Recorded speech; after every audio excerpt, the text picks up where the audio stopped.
Okay, thanks a lot. I was going to look in Dennis's bag for the book, but then I decided it's too difficult. Well, Rachel, you can win your election. That's something you can do, and that would be a good thing, because then you can go to wherever this is for and fight them for Palestine and against AUKUS and whatnot. Yeah? So get ahead with it. Get to work. Yeah? People before profit. That's a good idea. That's a novel idea. Yeah? I'd like to see a flyer that says profit before people. I don't think I've ever seen a flyer that said profit before people. But that would be funny. You know, the candidates that are running against you, you should make flyers for them. Profit before people. Yeah? We always use this slogan, but in fact the sting is on the other way. Yeah, anyway. Profit before people. So I just got here from the People's Republic of China, and I visited the city of, well, there it is. Yeah. Thanks for being alive, People's Republic of China. I visited the city of Shenyang, which is just under 2 hours outside Beijing, and it is incredible.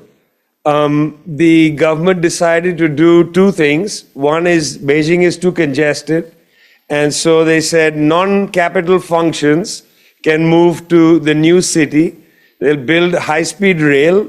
Takes 90 minutes on the train once it's done from the center of Beijing to Shenyang. They built hospitals, schools, tech centers, some university facilities. Doctors, party doctors, wake up at 4 in the morning in Beijing in their homes, get on a bus and get to work in Shenyang's hospitals so that this new city will have from the beginning the best doctors. And I visited a few hospitals and met the doctors. Public hospitals in China, better than the private hospitals in Santiago, Chile, where I live. And I would therefore guess better than most private hospitals around the world. Completely digital. Well, that's the interesting second thing. The city is supposed to be, when it's done, a zero carbon emission city, entirely digital. A city underground, which is a city with all the pipes and so on at a level underground, easy to get to so that street lights don't have wires, no wires in the city, everything underground. Public transport underground, trains, buses, everything. Then there's the surface city where humans live. And then there's a cloud city, the third city, where all the data is collected and controlled by the municipality, not by private corporations. Now, this is interesting because big data is actually good for people, in fact, it turns out. Already, Google and so on have made it very clear that if 10 people on a city street start to go onto search engines and type headache, high fever, well, that's great for public health authorities, then they know something's happening on that street.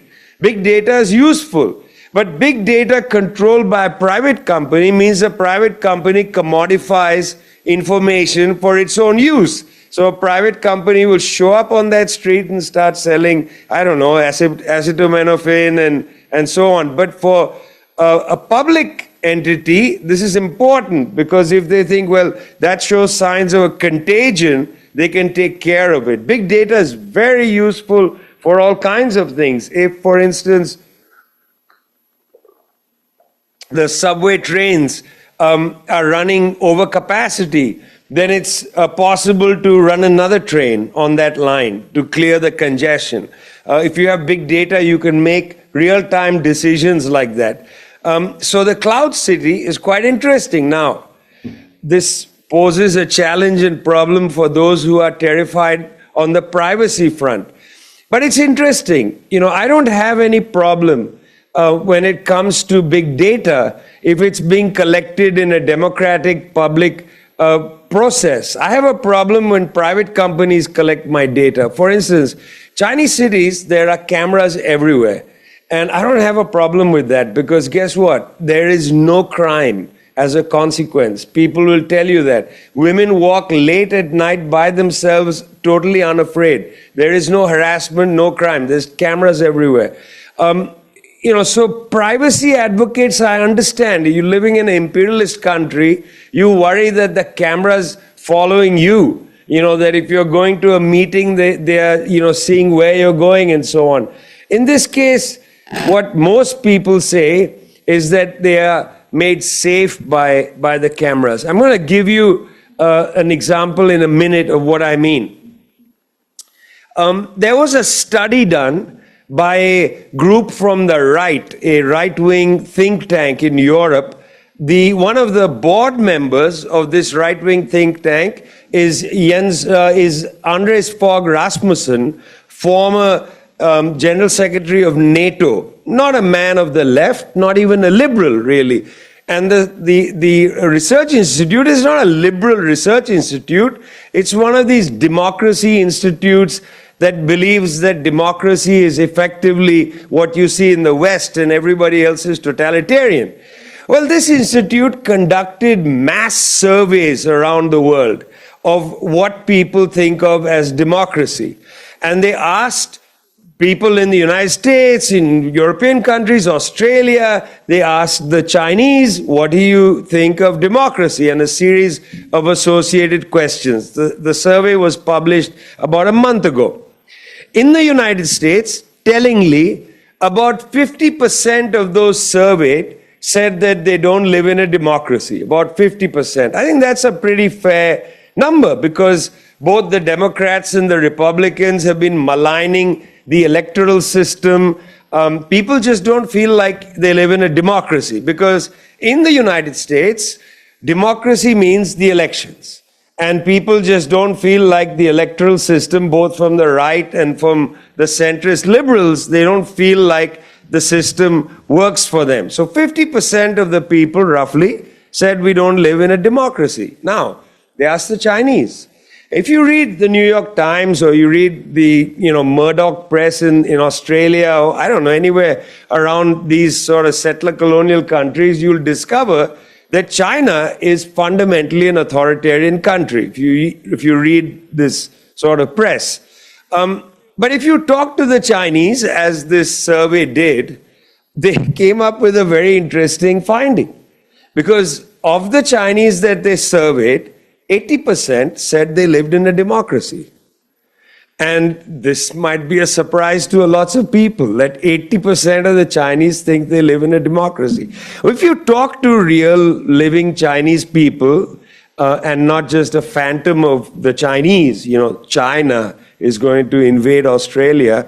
If you talk to real Chinese people, they will tell you they feel free in their country. They can walk around as they walk the streets of the major cities, Beijing, Shanghai, Wuhan, Chongqing, you go into the interior.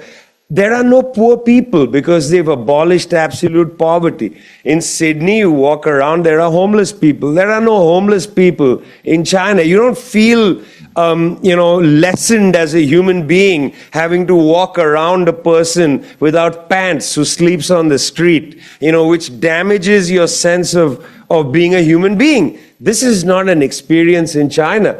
Plus, they do have elections at the local level, but by and large, they don't think of elections as a good way to define democracy. They think democracy means they live in a society where they are reasonably happy. There was a survey done by Harvard University Press, which asked the Chinese people, are you happy with your government? And close to 90% of people said that they are happy with their form of government and with the current government of Xi Jinping. Tell that to the Australian press. Because all of this, or whatever the title was, about AUKUS and so on, all of that is about a phantom called China. All of that. If you don't deal with the phantom called China, none of this make sense. It's all about a place called China, which doesn't exist on the planet Earth. There is no China, which is the referent to which Anthony Albanese and the press refers. The China that they are talking about does not exist in the world. China does not want to invade Australia. Just to be very clear. They don't even want to invade the Philippines. They have no interest in invading Japan. They don't want to attack India. That's not their understanding of the next 100 years. They are pledged to what Deng Xiaoping called peace and development. With peace comes development. Development means building cities like Shenyang, 3-level city, pioneering high-speed rail. They are not interested in getting into a war with the madcap United States, which can destroy entire cities in an afternoon, as they did to Baghdad, for instance, or they did to Tripoli.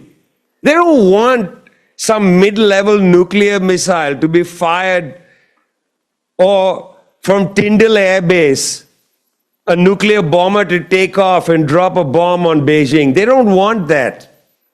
They are quite pragmatic. They understand that going to war with Australia, or Australia, a country of 27 million people, it's about the size of Beijing. I was asking Nick earlier, what if I gave Australians a survey and asked them, hey, listen, how many people live in Australia? I think they would imagine that Australia has a much higher population. I think they might be surprised to hear that the population is basically Greater Calcutta, where I was born. I think they might be surprised. And really, if you cut the western part of the country off, which they tried to do some decades ago, right? The Western Australia Freedom Movement, or whatever it was called, yeah? It's a much poorer country than it imagines, because all the wealth is over there. Or not all the wealth, but a lot of the wealth is over there. And if you pursue this course of AUKUS and anti-China, and the United States actually decides in a madcap way to assault China, which I really don't think they're going to do, but if they are crazy enough to do that, because of the AUKUS treaty and the Treaty of San Francisco and this treaty and that treaty, Tyndall is a target, Perth is a target, Pine Gap is a target. If you have more submarine manufacturing plants near Sydney, that's a target. They don't want to attack Australia, but if Australia has Tyndall and will launch a nuclear weapon carrying bomber from Tyndall, Tyndall's a target. Pine Gap is definitely a target and has been a target since the Cold War. Nobody is interested in Australia, guys. The Soviets weren't, there was no Soviet plan to invade Australia. Nobody was interested. Why did you build Pine Gap? It's useless for Australia. It's useless. Did you know, for instance, that Sydney is further from Beijing than Beijing is from Berlin? Berlin is closer to Beijing than Sydney is to Beijing. I mean, Australia is so far away from China that you have nothing to worry about. Some little dinky warships circumnavigate Australia and you have an absolute fit in the country. 4 or 3 warships are going to come in and invade. Are you crazy? I mean, you have US military all over, crawling around this continent. Crawling. We don't even know where they are, because the Australian government says everything's secret. Rachel, you get elected to wherever the hell you're getting elected, they're not going to share a thing with you because you'll be a security risk. Elected officials are deemed security risk. We met Clinton Fernandez, one of the most brilliant Australians. He says, it's insane. This whole project is insane. Okay? I just want you to think about this again. How many of you knew that Berlin is closer to Beijing than Sydney? One person. Geography is interesting. It's really fascinating. And the thing is that given Trump, and I'm going to come back to Trump at some length in a minute, you have all these ex-Australian right-wing people coming out now against AUKUS. You got to be very careful. Malcolm Turnbull, Paul Keating, Bob Carr, your former foreign minister, all ex, by the way, all ex, come out against AUKUS, but not really against the US domination of Australian foreign policy. Not really against the US domination of Australian foreign policy, because Bob Carr's statement is important. He said that AUKUS is I'm quoting him now, okay? He said AUKUS is a colossal surrender of Australian sovereignty. AUKUS is a colossal surrender of Australian sovereignty. AUKUS is a colossal surrender. It's not that Australia, since 1951, has surrendered its sovereignty to the United States. That's the more accurate statement. Neither Turnbull nor Keating nor Carr, in their very strong critiques of AUKUS, and I'm very glad to see these, these men of the right come out publicly and denounce AUKUS. 360 billion Australian and perhaps more, yeah? Huge amount of money. Sounds so much more in Australian dollars, which is the way to say it. To translate it into US dollars makes no sense.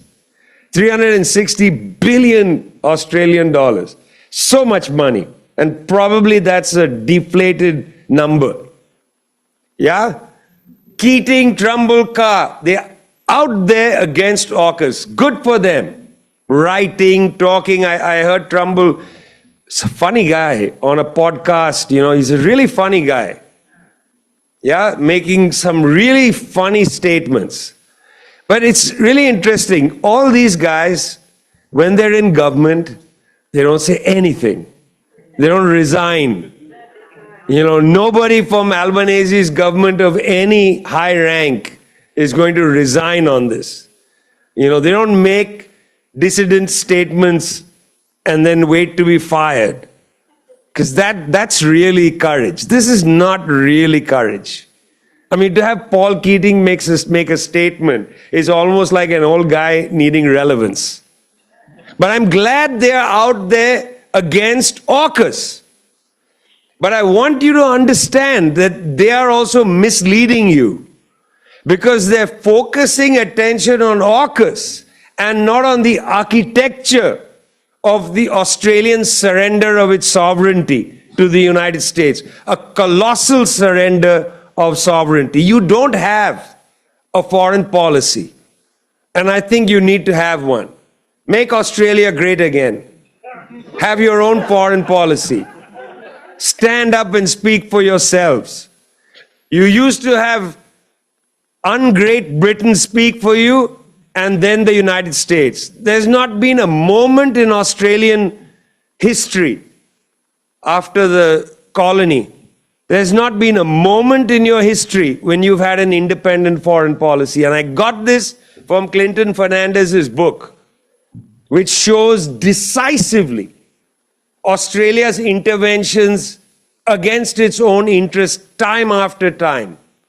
Was it really necessary? And I know I'm just treading on some extremely sensitive nationalist toes. Was it necessary to go and fight in Gallipoli? What national interest did that serve for Australia? What national interest did it serve for Australian troops to fight in the Malaya emergency? Brutal, brutal war. Why did Australia have to fight against the Vietnamese liberation movement? Why did those soldiers go there? Why did they fight in Korea? What were they doing there? They don't speak Korean. What were they doing in Indonesia? What were they doing in East Timor? Intelligence officers and others, special forces, fighting on behalf of the Indonesians against the East Timorese. What independent foreign policy has Australia had? That's the question I wish Keating, Malcolm, Bob Carr, I wish they asked that question, but they don't, because they defend the status quo, the long-term status quo. What they ask you to be against is AUKUS, because they know there's a national consensus about Trump. And they know that the 10% plus 25% tariff is going to hurt Australia. So it's convenient to make this about Trump. But this is not about Trump and AUKUS. That's just the phenomena on the surface. Underneath the surface is US imperialism and the Australian subordination to it. Australia being a subordinate ally to the United States. What does Albanese say about the 10% plus 25% tariff? Oh, this is not how you treat friends. Really? That's as good as you can get. It's a 35% tariff on some parts of the Australian economy, because 25% would be on steel and so on, and the 10% is the blanket tariff. This is not how you treat friends. I mean, can you imagine being Albanese's friend? Like, what does he mean by that?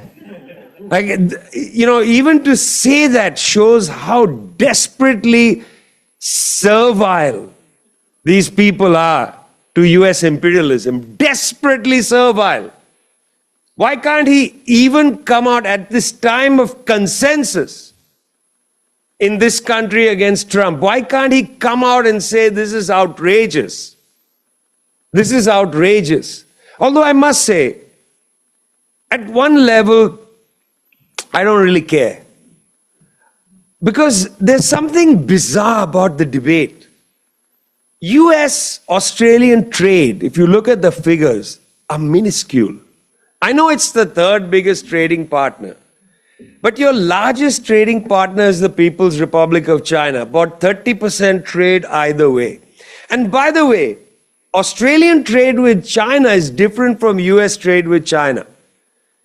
Australia is a surplus collecting country on the trade, not a deficit producing country. $100 billion surplus against China. Because your raw materials which you export to China earn much more than the plastic buckets you import from China and Huawei phones, but you banned most of the high value goods. So you end up just with the plastic buckets. You can't get, for instance, the Idea Hub smart board, which, it would have helped Dennis a lot. Because that Idea Hub smart board, you write with your fingers and you can move easily and you snap your finger and it does what you want. It's incredible. I mean, this is 18th century. It's not your fault, Dennis. It's ridiculous. Who uses this and that? What is that? That's like the rotary telephone. Now in China, you go to some workers, commune in rural areas, and they have the Idea Hub smart board, which you just move pages with your hand and you write with a pen, and it's glorious. Or you can write on a smart phone and it shows up on, and the resolution changes from the phone resolution or the space. It brings it to the screen and it changes. It takes your handwriting and makes it print. It's gorgeous. But you can't import that into Australia because it's banned technology. It's Huawei. Yeah, it's not allowed. There's something stupid, really, about this because US-Australia trade has been declining pretty fast over the last 25 years. You can see the graph. It's a real decline. And there's something to that you need to look at. All right. Trump. They are focused on Trump. They are focused on AUKUS. But we need to understand what Trump is doing. I don't think there's an adequate assessment of why Mr. Trump is behaving the way he is. So I want to share with you some of the underlying shifts going on in Washington so you can better understand why the United States is behaving in this way. It's not that Trump is crazy and irrational and so on. This is a very shallow analysis. In fact, there's an interesting shift that's taking place that I think comrades need to register. Don't repeat the bourgeois formulation that he is an aberration, that Biden was rational and Trump is irrational and so on. This is a bourgeois formulation. It's not accurate at all. Okay. What's interesting is, from the collapse of the USSR until this second Trump administration, US foreign policy was dominated by effectively right-wing idealists. These were people, and if you don't know what an idealist is, US political science, when it studies foreign policy, has two different schools, the realists and the idealists. Henry Kissinger, for instance, was a realist. The idealists are those who believe that America, the United States, is founded on a set of great ideas. For instance, democracy. 50% say it's not a democracy, but it's a great idea. It's formulated on the idea of free markets. It's actually not true.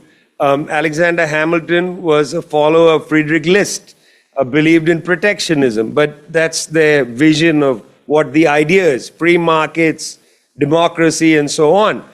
And that the United States can use allopathic uses of force, such as against Iraq, massive bombardment, shock and awe, destroy the country and convert it into a US paradise, free markets, democracy, and so on.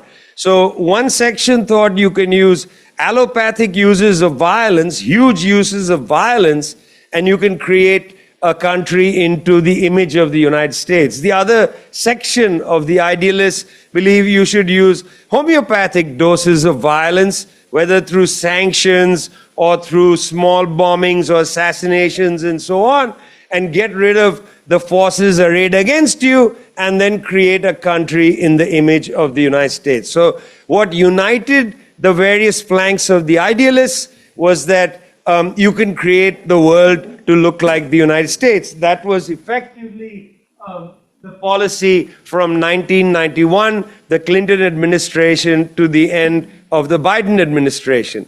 The difference of opinion was tactical. Some people who were called hawks believed you can use major force to conduct this idealist goal.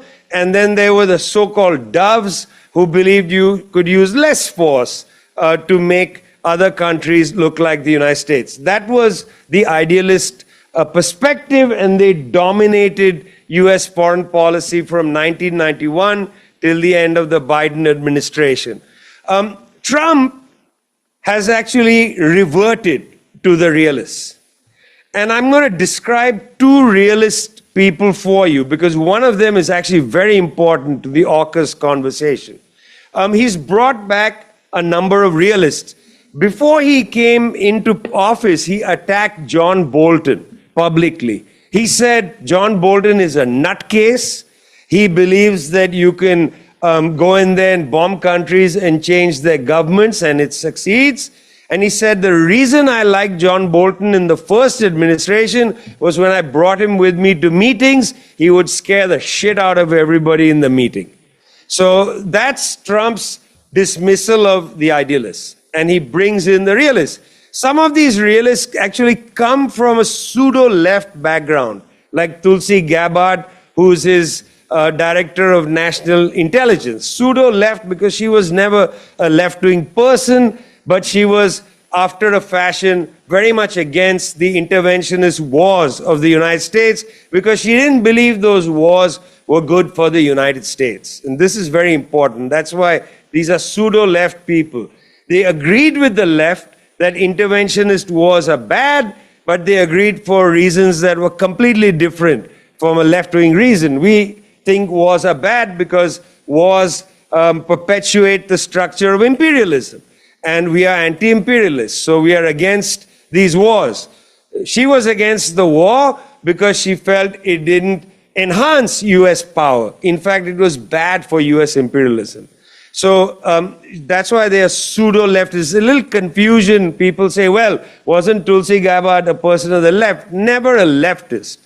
She was against interventionist wars, but for imperialist reasons. You can actually oppose an imperialist war for imperialist reasons, and she's a good example of that. Okay, here are two of the people within the Trump administration who you probably have never heard of, but are pretty influential in the production of his foreign policy.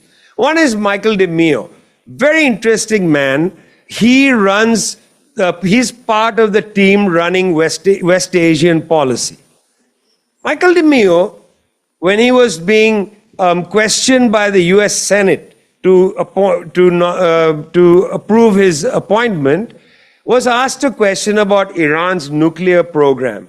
And his answer was so interesting. I haven't watched these hearings in many years because they're so dull.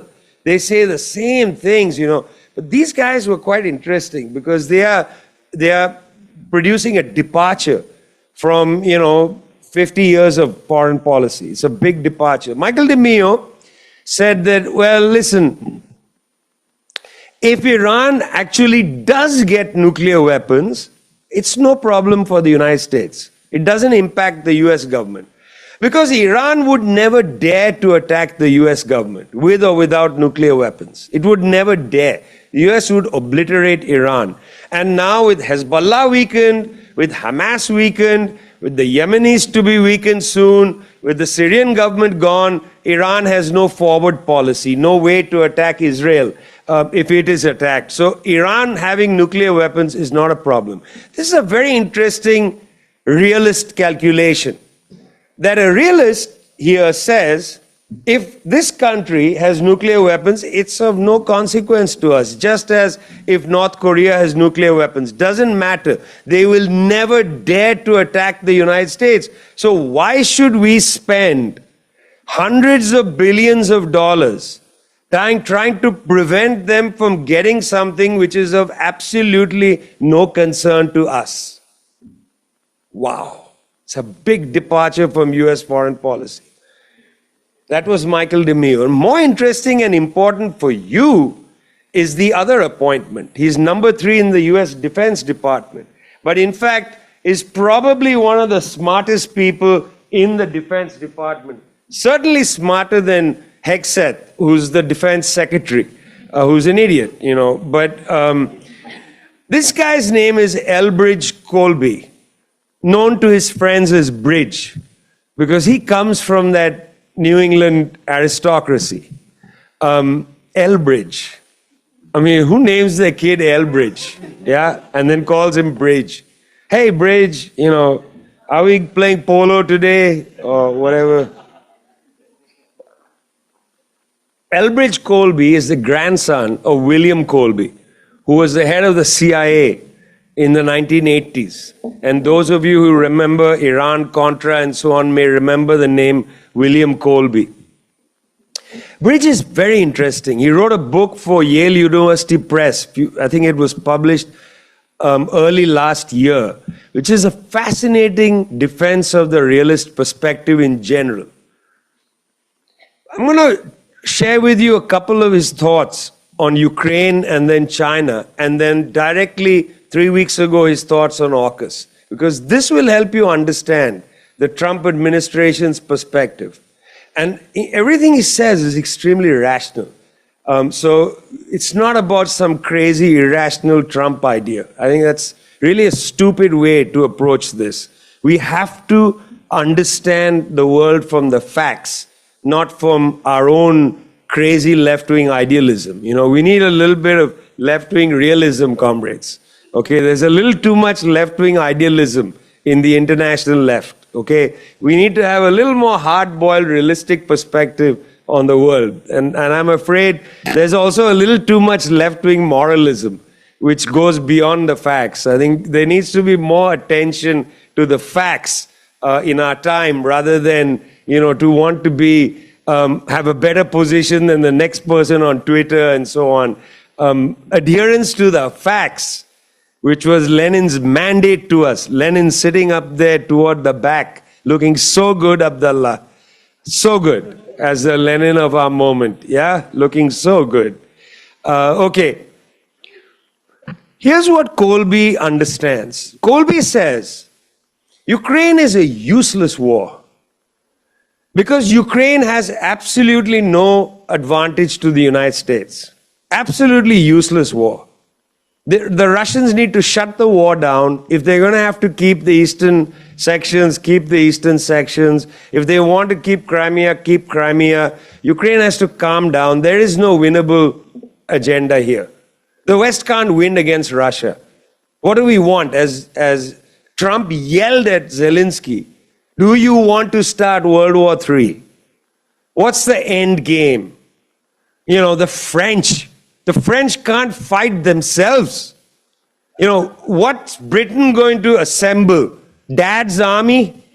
None of the kids in Britain, heavily tattooed and pierced, are going to want to go and fight in some godforsaken hellhole in order on Keir Starmer's, how many people join the military unless compelled to for class purposes? Which middle-class kid is going to sign up to fight for Keir Starmer or for Emmanuel Macron? Germany apparently has 3 days of fighting ability. 3 days. These guys talk a big game, but without the US umbrella, without US resupply, they are nothing. So Colby says, you guys are nothing without us. And we're not going to help you because we are not interested in this war. It is a distraction. Russia is not an existential threat to the United States, he said. He said Russia is merely, and he's completely correct, is merely a commodity exporter. It's not a threat to the US. They export commodities. They export natural gas and oil. So what? So does so many countries. So does the United States. It's not a threat to the US. Stop this war. It's garbage. Plus, within the racist section of the Trump administration, the hardcore white supremacists, they have an idea that Russia, in fact, is peopled by whites, even though Slavs, and peopled by whites who are Christians, even though Orthodox, and they hate homosexuals as much as the right wing in the United States, and they hate the woke agenda of transgender, this, that, and the other, and that right wing in Russia can be peeled off from Russia's alliance with China, and that the United States can find common cause with these people against the real threat, which is China. I'm coming back to that later. So Colby says, and quite correctly, that Russia is not a threat. I agree with him. Russia can't threaten anybody. Yeltsin destroyed that country from 1991 till Putin in 2007 said we're renationalizing oil and natural gas. They just gave everything away on the orders of the United States. In 1996, Yeltsin lost the election. The KPRF, the communists, won the election. The United States intervened to make sure Putin was re-elected. Don't talk to me about this. This was a cover story in Time magazine. Time magazine had a cover story, how the Americans intervened to make sure the KPRF, that Zyuganov didn't become the the president of Russia in 96. The Russian communists could have come back in 1996, democratically elected, because Yeltsin was such shit from 91 to 96, drunk, falling off stage, all of that. Putin renationalizes oil and natural gas, but that's not a big deal. This country is not a threat to the US. That's what Colby says. Number one. So this whole overture to Russia to end the war in Ukraine isn't some Russian scheme cocked up by some money paid or some tape that, I don't know, sex tape, Trump pissing on somebody. It's not that. They have an argument which actually makes sense to me. If you're the United States, it's not worthwhile to spend hundreds of billions of dollars on an unwinnable, stupid war. Make a deal, stop the damn war. That's the perspective. I agree with them. Yes, I said this somewhere and somebody said, oh, so now you're a Trump supporter. No, idiot. I think the war is stupid. Just because you agree on something, I'm sure he eats breakfast, so do I. That doesn't make me a Trump supporter. That's dumb, yeah? I think he's a right-wing fascist. But he's right on this, and Colby has an argument for it. Then Colby turns around and says the real threat is China. And that's where things get interesting. Because this administration, realistically and correctly, I agree with them, has figured out that China is the actual threat to the United States. But what is the nature of the Chinese threat? And this is what the Australians don't understand. Or what, I don't mean you, I mean them. Albanese and down that section. Or at least they're not talking about it in public, yeah? When I say, they may understand it in a secret briefing, but what they're telling you is garbage. In fact, interestingly, and here's the statistic, I published this a few weeks ago in a tricontinental newsletter, and you can subscribe to the newsletters online, thetricontinental.org. This newsletter referred to the Australian Strategic Policy Institute, established by the Australian government in 2001, funded by the Australian military. It's a think tank, yeah? They released a report late last year, okay? They keep a record of 64 critical technologies. 64 critical technologies, okay? All kinds of things, high performance computing, quantum sensors, space launch technology, and so on. Okay, doesn't matter. 64 technologies, okay? Between 2003 and 2007, United States led in these 64 technologies, yeah? In 60 of 64. So the overwhelming advantage. This is 2003 to 2007. The Chinese led in 3 of them. So 60 out of 64, 2003 to 2007. Between 2019 and 2023, or roughly, 20 years later, roughly, the US led in only 7 of them. So from 60 to 7. And the Chinese now lead in 57.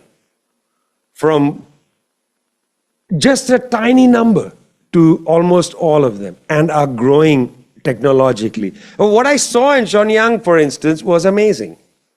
There is stuff there technologically that they're doing, which is science fiction. The metro train is so fast. You have never seen the Jetsons or these 1960s science fiction television shows, like where the train just goes whoop, from one building to the next. That's exactly what it's like. It's so fast. The high-speed rail from Beijing to Shanghai is like 4 hours. Last time I was here, I was in Canberra, and I said how stupid it was. Remember, Nick? We had to take the bus from Sydney to Canberra, the biggest city to the capital. It's the stupidest thing I've done in years. We took the bus. There's no train, no high-speed rail. It would have been like 40-minute journey. Boom! Chinese train. Yeah? Amazing. Canberra to Melbourne. Imagine I'd come here and I'd watch the test in Melbourne, go up to Brisbane, watch the next test, third test in Sydney, and then maybe fly to Perth. And then write about it in The Guardian, which, needs to really publish all my cricket columns. Publishing one column is not enough. Yeah? The last column was called The Yorkers of Shamar Joseph, about how this young guy from Guyana destroyed Australia. And the Australians were like, oh my God, he got Travis Head was out for a duck both innings. Second time, he didn't even see the ball. He later said he didn't see the ball coming. Shamar Joseph's so amazing. If there was high-speed rail, you would have a democratic country, more democratic feeling. And let me explain this quickly. In China, during the Spring Festival is the largest internal mass migration in history.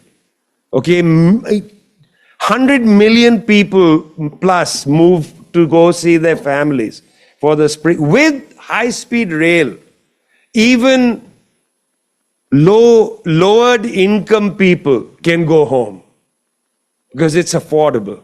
And they can go home in 6 hours, 7 hours, so on, where it would have otherwise taken 5 days with a steam locomotive. So the Chinese are making these extraordinary advances. That was the Australian Strategic Policy Institute, funded by the Australian military. In other words, the Australian government knows that China has an enormous technological advantage over the United States. And that's an enormous threat to the US. The US economy relies on rent-seeking firms that have a technological advantage over firms everywhere else in the world. But these rent-seeking firms no longer have those technical advantages. Apple has very few technical advantages over Huawei.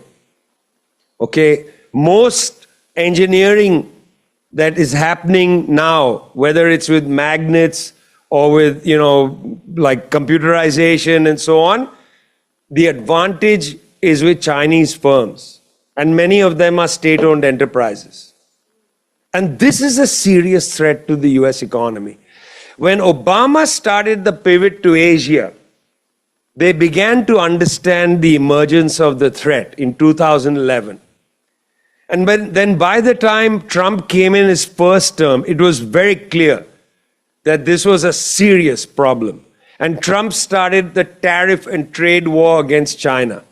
The banning of Huawei deepens. Pressure on the Europeans not to use Huawei. Pressure on Australia, New Zealand not to use Huawei. They were using imperialist pressure, extra economic force, to damage the Chinese economy, preventing China from importing chips from Taiwan, preventing China from importing other materials necessary for the Chinese high-tech development, preventing China from buying technology from Japan, and so on. They wanted to fatally damage China's rise technologically. Xi Jinping, at the same time, President of China, gave a speech saying China is moving from this generation of industry to advancing what he called new quality productive forces. This is the new word in China. This phrase is the new phrase. It's everywhere. It's used everywhere. You talk to low-level officials, mid-level officials, they all talk about enhancing new quality productive forces. Went into a party office of the Chinese Communist Party in a small town in Hebei province. And in this province, in this party office, there were these giant ATM-type kiosks where the peasantry, it's a rural area, can come in, put their ID number in, and they can print out land documents. They don't have to go online or anything. It's done in this kiosk. This kiosk prints legal land documents. These are advancing the new quality productive forces. You don't want a farmer to have to go to a big city spend the whole day. You have to hire somebody to help you. Which desk shall I go to? Who do I need to bribe?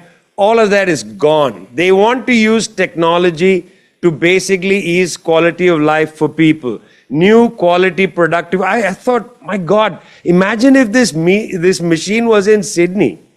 Like for you to get government legal documents at an ATM machine. You know, I don't believe in Luddism. If machines help make life easier, let people have more leisure. You know, I don't believe that if a machine displaces your job, it's bad for you. What's bad for you is we have a crap distribution of the benefits of mechanization.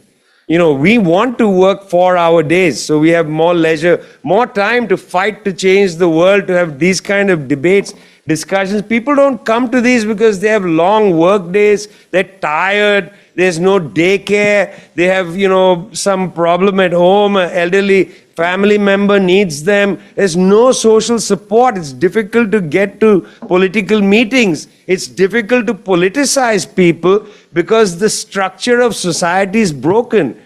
These countries don't have a society anymore. They have people living in families trying to survive. Social bonds are totally broken. The Chinese Revolution is trying to revive society. The less time people spend doing crap things like going to get some deed, the more time they can spend at local meetings, have discussions and so on, of which there is a lot. Every time I spoke anywhere in China, there would be huge numbers of people coming. Peasants and others would come to listen to what's happening in different parts of the world. Why? Because they have the time for it. Time is what we're fighting for. We're not fighting for wages. You know, the goal of building socialism isn't to have higher wages. That's the goal of capitalism. In socialism, we fight for time.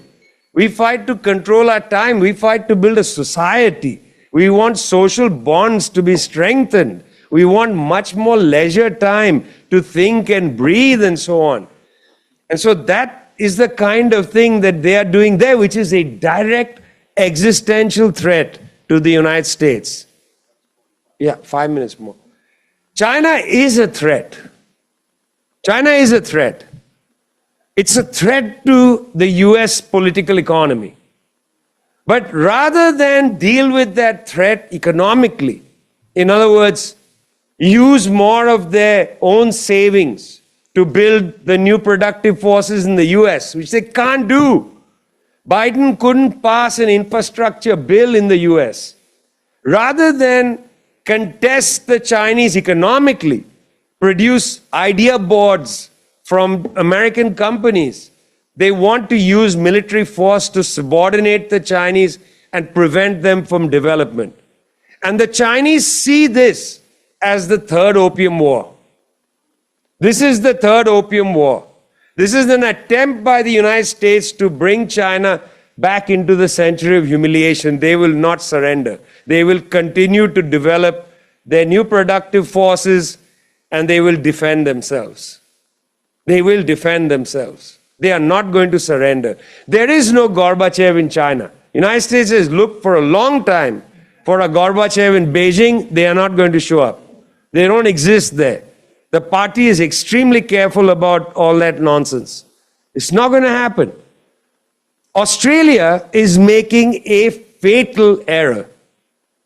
Neither is the economic and technological rise of Australia hampered or hindered by Chinese technological and economic rise, because Australia is not building the new quality productive forces. Face it, guys. You don't have Australian apps that are anything other than shadow apps coming from elsewhere. What is the Australian TikTok? Is there an Australian TikTok? Is there an Australian drive share app? Is there an Australian pay app? I mean, there are no technological breakthroughs or few technological breakthroughs coming from your development is basically like Russia's development. You are a seller of commodities, and that too primary commodities. That's what Australia is. That's what it has been, and that's what China is not a threat to that. China, in fact, is your largest market. Secondly, China is not a military threat to Australia. They have never indicated any interest in attacking Australia. So it is sort of stupid to actually spend any money on defense which is geared towards a so-called Chinese threat. You want to go to 2% of your GDP or 2.02%, as Albanese has said, that's up to you. But don't make the calculation based on an invasion by the Chinese. Now there's another number being floated about. Richard Marles, your fabulous defense secretary, wants to go to 2.4% of GDP by 2033, $100 billion more. That's actually 1/3 of the conservative price for AUKUS. There was a conversation about 5% of GDP. Interestingly, this is the same conversation in Europe. Australia needs to defend itself because the US is no longer reliable. But I want you to start a conversation in your country. Defend itself from whom? Who is your biggest threat? The biggest threat to Australia are the mining companies. The biggest threat to Australia is your own bourgeoisie. The biggest threat to Australia is not China.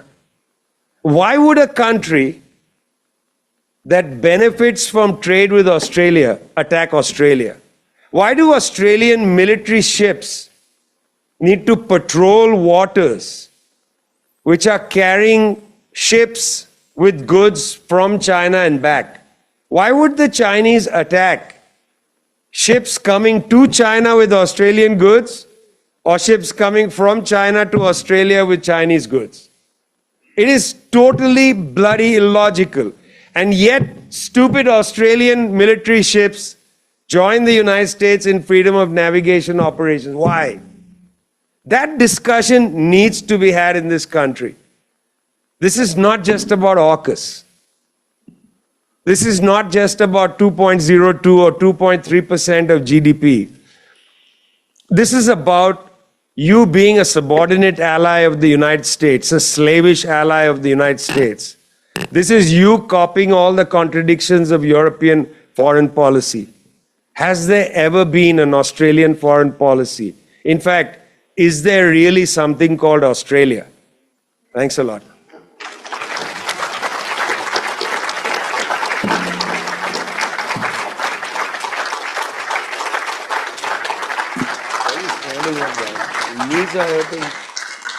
Okay.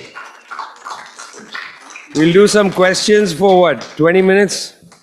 20 minutes? Do you want to run it or do you want me to run it? I can run it. Okay.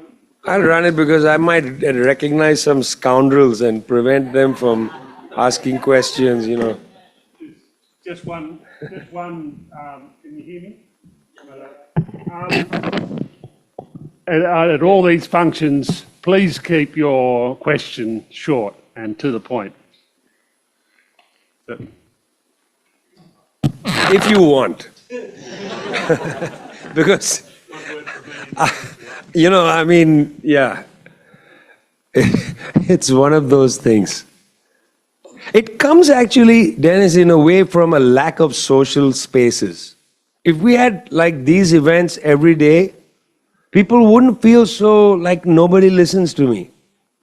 You know, it comes from partly the deterioration of society. Like, you know, you probably have branch meetings. When people join a political organization, you get to go to your branch meeting, you get to talk to each other. I highly recommend, if those of you who are not part of an organization, there are at least 3 organizations in this room. There's Red Spark, there's the Communist Party of Australia, there's Socialist Alliance, Socialist Alliance. You should join an organization. It's the best place to finesse your thinking, in fact. Also to participate in struggle. Yeah, it's the best place. Finesse your thinking. And also you can finesse your questions there. Yeah, you can perfect the art of questions. Yeah, sorry. No, I'm nervous. Thank you very much, Vijay. Thank you very much. That was brilliant. And yeah, Let's take three at a time, should we? Or yeah, okay. So, I mean, What's your name? My name is Brian. Brian. I agreed with everything you said. I thought it was all brilliant. But the thing is, one of our former prime ministers referred to Australia as an outpost of the Anglosphere. This is Tony Abbott, right? And I just wonder, right? Like, I think China does pose a kind of existential threat, and I think China poses an existential threat to the idea of white supremacy. And there's this there's this devil's pact, right? This Faustian bargain where I think for a decent segment of the society, a slavish relationship to the United States, subjection to American imperialism, seems less frightening and more familiar than a world in which non-white people are no longer in a subordinate position. And I'm really curious about what you make of that. Super reflection, Brian. Super reflection. Let's go to Rachel, and then the gentleman behind you in the check shirt, and then we come back to you for the second round. Yeah. Thanks, Vijay. What's your assessment of the strength of the anti-imperialist movement through the Palestine uprising, and also the strength of the left, the German elections, the Trump elections, and are we scared of polarisation or not? That is the socialist left. Yeah, great. And the gentleman back there, sorry to have you run around. What's your name? Patrick. Patrick is running around, yeah. I'm sort of going here, there. Hi. Hi, Vijay. My name is Richard. Just the funny thing is I was born in Beijing and I grew up near Renmin University. So my aunt actually teaches law there until very recently. So the question I was going to ask is that in Australia, among the left groups, one of our biggest left group, which isn't here, they have this position that it's neither Washington or Moscow or Beijing. But I can't help but notice that this type of mentality puts them in a position where they pits the very real documented atrocities and imperialism of the United States versus theoretical ones the Americans accuse China of. For instance, this bullshit called social credit, like that, which has been dismissed by many actual researchers, even from the U.S. government, yet is still being spewed out by in the social media and even amongst many leftists. I just want to say, how should leftists address this type of mentality, that this false balance? Thank you. Wow, what's great is there's actually a nice, convergence in the questions. Brian, yes. Okay, it's true. I mean, I mentioned it parenthetically, the colonial blah, blah, blah. But I think there's something to that. I think there's a little anxiety. And it goes to Richard's question. Like, these countries must be bad. They must be doing bad things. Like, the United States can bomb Iraq, kill 1 million+ people, have Abu Ghraib, Guantanamo, the black sites in Eastern Europe. But somehow Tony Blair is just okay, George W. Bush is okay, you don't need to send them. And it's weird because it's not like I like Rodrigo Duterte. Rodrigo Duterte went after the drug dealers with vengeance, yeah? But he didn't kill as many people as Bush killed in Iraq. And he's just taken to The Hague, yeah? Trump's ally in El Salvador, current ally, Bukele, is doing almost exactly what Duterte is doing. It's where the US is exporting prisoners to Bukele's jail and paying El Salvador for those prisoners to be held there. Brutal policies by Bukele, no jail for him, US ally. They do have this, the powers that be, they push this idea that the darker people of the world are more sinister. The Chinese are more sinister. The old yellow peril ideas. Can't understand the Chinese. They look alike, and they have, they're hiding something. They're not straight with you. Yeah. If the Chinese say we don't want war, it means they want war, because they are deceitful people. It's like a game of Go. I read a book once where a guy had a parenthesis to explain the rules of Go, this ancient game, in order to understand how the Chinese think. And that's ridiculous, because, if you want to understand how Chinese people think, well, go and talk to at least 200 million to get a sampling, yeah? Because people have all kinds of attitudes and ideas. But there is this idea that, they must be doing bad things. Like, what they're doing in Xinjiang is so bad, and they're not telling anybody. And those who have been to Xinjiang and walked around Urumqi and visited mosques and things like that are lying, because they are paid informants of the Chinese government. Because somewhere hidden from those who are taken on Potemkin village tours are really bad things. You see, meanwhile, Guantanamo still exists. And we know what they're doing there. But the yellow people must be doing something really bad. This is 18th and 19th century racism. Yeah, they're sinister. It's all the old tropes of the sinister Oriental. It's all the old tropes. It's so blatantly offensive. Xi Jinping, is a dictator. What makes Xi a dictator? What makes him a dictator? Let's say he even is able to get another term. Yeah? If Trump gets another term, the liberals will call him a dictator, but half the population in the US will celebrate. What makes somebody a dictator? It's interesting. Just before leaving China, I had lunch with a professor from Fudan University, Professor Meng Jie, who teaches economics. And I was asking him about financing in China. Like, how does it work? I needed to understand how local authorities raise finance. So he said, well, interestingly, yes, it's true, the municipality raises the first taxes, then the district, then there's some federal taxation. Taxation goes up. But a lot of the tax is held by the municipality and the province.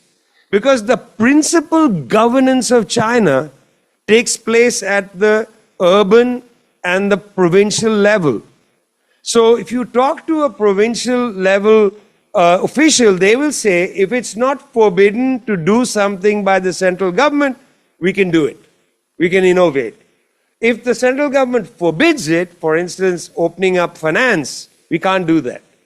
And if you look at it, the central government actually doesn't forbid a whole lot of things. It doesn't.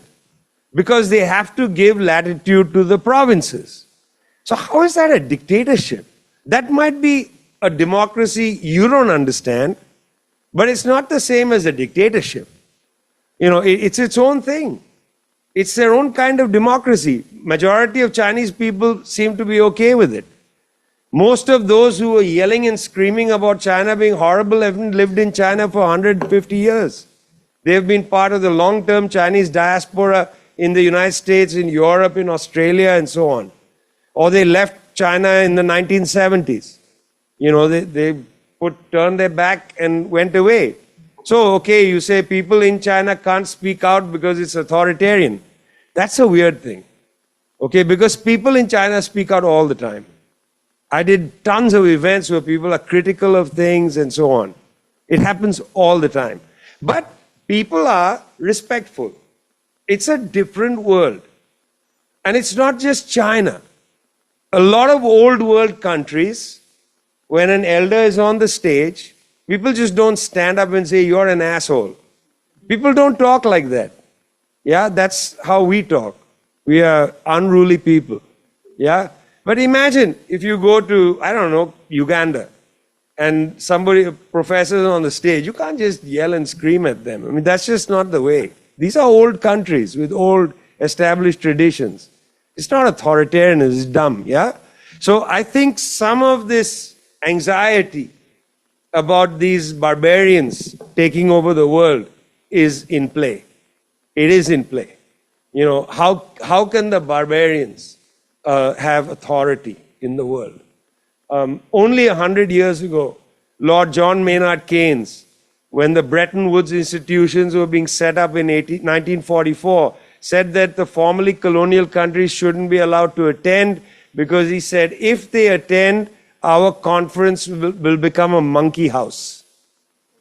That was Lord John Maynard Keynes. Our conference will become a monkey house. Yeah, if you read Richard Nixon's statements, you know, he uses much more colorful language to refer to people. We don't want the Africans because they are fill in the blank. Yeah, direct statement. Trump is pretty blunt and direct. Yeah, liberals sometimes like to hold their tongue and be dance around, but Trump was direct. I mean, look, that's to you, Richard and Brian. I mean, Rachel, the polarization of the left.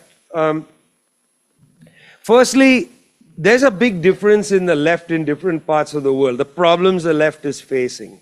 I think in Europe and in the settler colonies, one of the main issues comes back to Brian's point about the white supremacy of their countries, and that is linked to immigration. You know, you can't go around destroying the world and then creating economies where you're paying the working class so little. You can't expect that these two things aren't going to produce a working class from a bombed country. Because your own citizens are not going to clean toilets and pick strawberries and so on. They are used to now a middle class life thanks to social welfare policies and so on. Families who have a house don't want their kids to go and become janitors. You know, they may allow them to own a janitorial service company, which has a whole bunch of migrants in a van that this person drives around and tells them, go out and clean the toilet. You see that in Australia as well. This is the immigration crisis. It's a crisis of war abroad and rising expectations at home, which these countries can't meet anymore. Okay, so the left has a problem because the left comes out there and says open borders. And, you know, that loses you a lot of people in these countries because it's not actually a clear political analysis. It's an emotional, moral approach. So in Europe, the left in many countries can't appeal to the working class anymore. Similarly in the US, the right has taken over. You know, Clara Zetkin in 1923 wrote a terrific essay about the early rise of fascism. She said the fascists have entered the consciousness of the working class. They have built a mass movement within the working class.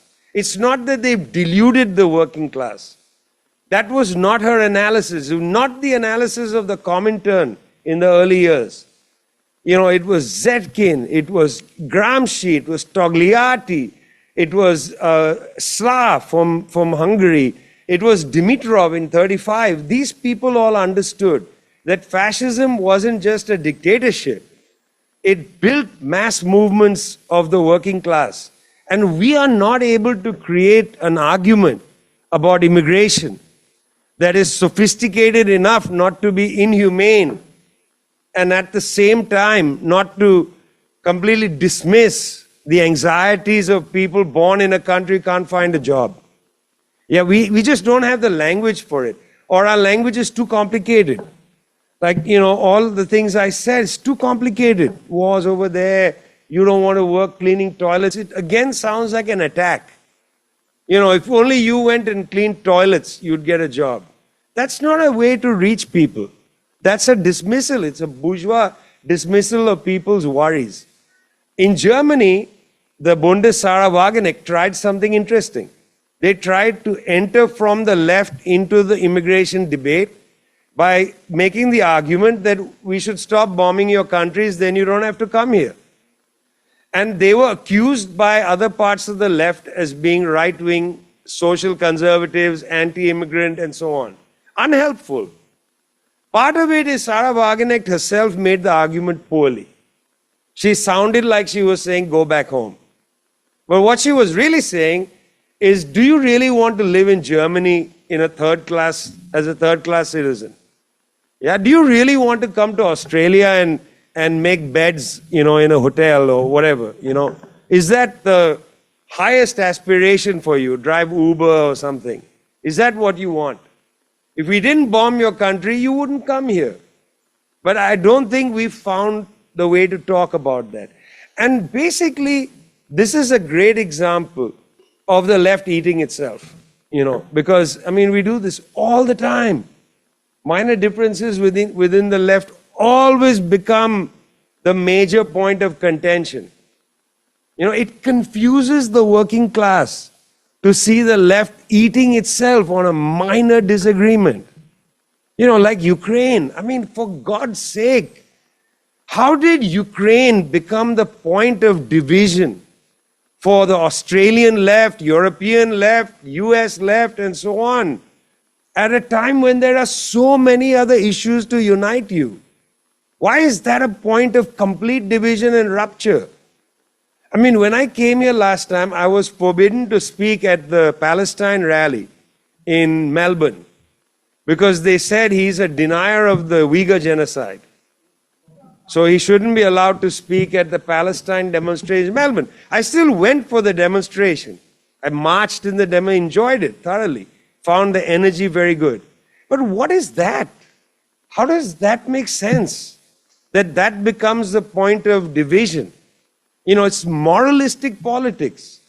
Somebody says, I disagree with him, he's a genocide denier. And others says, well, in solidarity with our comrade, in allyship, I hate that word. In allyship, what word is a liberal NGO word? In allyship with my comrade, I'm going to, there's no struggling with your comrade. Whatever somebody says, I don't like this, okay, we agree with you. Because you are here and struggle with us. So we'll just dismiss something, we don't know anything about. And we don't give the person a chance to talk about it. So, nobody asked me, like, what's your actual position on the Uyghur genocide? Why? But they just said, no, he can't speak here. That, we're eating us. I'm not saying I would have made a big difference, okay? I'm not saying that. But on the other hand, it's dumb. It's just a small example of the dumbness. Let's get 3 more. In the front row first, and then we go back to him in the black shirt, so I keep you running.